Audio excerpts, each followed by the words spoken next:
ज्योत्सना जी और उनके पति जीवन की सारी जिम्मेदारियां पूरी कर चुके थे। पैसे की कोई कमी नहीं थी, तो घूमना फिरना भी लगा रहता था।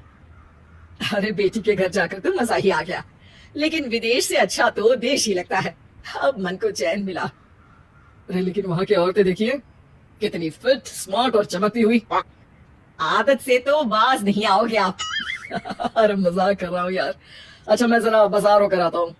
पति बाजार जाता है, जहाँ उसे एक अजीब सी दुकान दिखाई देती है। अरे ये क्या बात हुई? अंदर आओ 50 के, बाहर निकलो 40 के। हम आपकी 10 साल उम्र कम करते हैं। ऐसा क्या करते हैं भला? सर अंदर जाकर ही देख लेता हूँ। अंदर एक सुंदर सी लड़की खड़ी होती है। सुंदरी जी, ये क्या दुकान है? जरा जादू हम पर भी तो चला दीजिए। यस सर, आपको हमारी एग्जीक्यूटिव एक डेमो के लिए अंदर ले जाएगी। आप अंदर जाएंगी तो आप खुद ब खुद समझ जाएंगी। पति अंदर जाता है, जहाँ सेल्स गर्ल मिलकर पति को नकली बाल, नकली दांत, रंग बिरंगी कपड़े के साथ रंगीन चश्मा लगा देती है। देखिए, अब खुद को शीशे में देखिए और बताइए सर। हाय तो यो, ऐसा तो मैं किसी हीरो से कम नहीं लग रहा। दे दो, सारा सामान पैक कर दो। पति खुशी खुशी वहाँ से निकल जाता है। घर आकर वो सारा सामान छुपा देता है। फिर अगली शाम, सुनो मैं वॉक पर जा रहा हूँ। इस वक्त? अरे नाती पोतों को वीडियो कॉल करके बात तो कर लो। अब हाँ आकर करता हूँ ना, पक्का पक्का। पति बाहर जाकर सारा मेकअप करता है और मार्केट में घूमता है, जहाँ उसे एक स्मार्ट सी महिला दिखती है। क्या आपको मुझसे कोई काम है? नहीं नहीं, आप तो बहुत हैंडसम है। थैंक्स। वैसे आप भी कम नहीं है। वैसे क्या उम्र होगी आपकी? लगता कितने का हूँ? 40 के तो पूरे लगते हैं। अब क्या था, 50 साल के पति को कोई 40 का बोल दी तो। वैसे तो कम का हूँ, लेकिन टेंशन के कारण थोड़ा उम्र में बड़ा देखने लगा हूँ। ओह सच्ची, आप 40 के पूरे नहीं हो? अरे छोड़िए ना, चलिए मैं आपको कॉफी पिलाता हूँ। यहाँ की कॉफी काफी शानदार होती है। दोनों में दोस्ती हो जाती है और फिर चल पड़ता है सिलसिला रोज रोज के घूमने फिरने और मजे करने का। अब सारा दिन पतिदेव फोन पर। अरे नाश्ता तो कर लीजिए, क्या सारा दिन फोन पर लगे रहते हैं? अरे यार जरूरी काम कर रहा हूँ मैं। रिटायर हो, पेंशन मिलती है, कोई काम नहीं है, फिर कौन सा जरूरी काम आन पड़ा आजकल? अरे एक प्रोजेक्ट के सोशल नेटवर्किंग का काम है, उसी पर काम कर रहा हूँ। ठीक है, चलो अब नाश्ता कर लो, देर हो रही है। पति अपना नकली सारा सामान बिस्तर के पास छुपा कर सोता, सुबह चुपके से पहनकर बाहर जाता और घर आने पर उतार देता। एक दिन पड़ोसन कहती है, अरे ज्योत्सना बहन, तुम लोगों के घर कोई हैंडसम सा आदमी रहने आया है क्या? अरे कहाँ यार, मैं और ये दो ही तो लोग हैं घर में। हैंडसम सी शक्ल देखे तो मुझे भी जमाना हो गया है।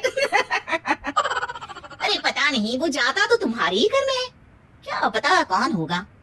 अरे तुम्हारी उम्र हो रही है ना, और भाई साहब को भी गए 5 साल हो गए, शायद इसीलिए अब सारे हैंडसम नजर आ रहे होंगे।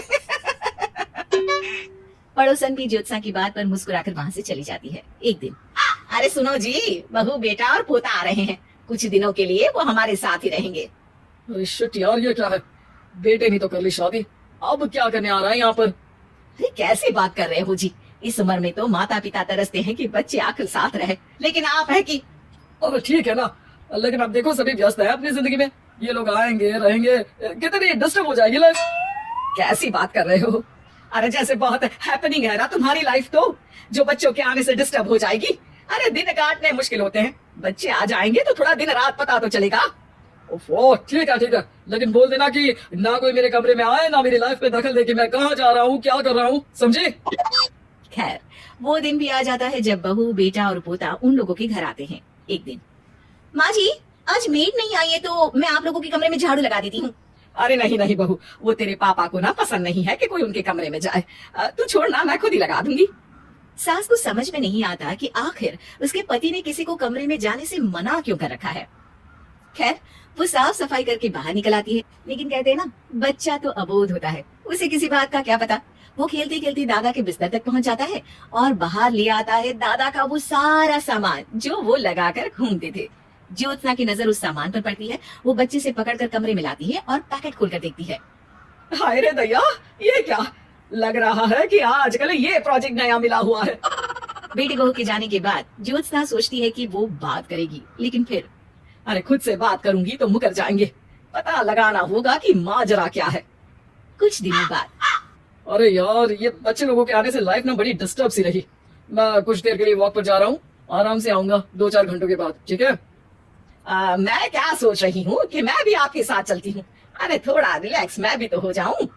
हाँ हाँ, पड़ोस वाली बुढ़िया के साथ नीचे पार्क में जाकर वॉक करके आ जाओ।